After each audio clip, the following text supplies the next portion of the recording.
గౌతమ్ బుద్ధుని యొక్క జీవితం ఏ విధంగా ప్రారంభమైంది అంటే,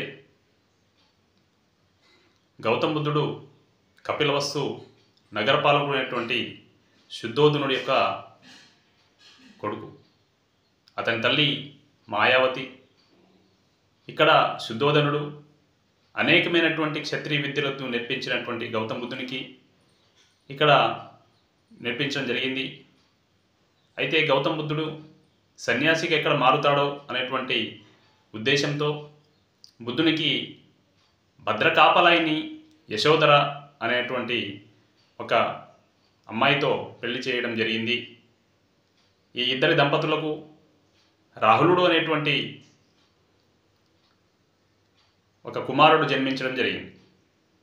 తర్వాత గౌతమ్ బుద్ధుడు సన్యాసిని, రోగిని, మరి శవాన్ని ఇవన్నిటిని చూసిన తర్వాత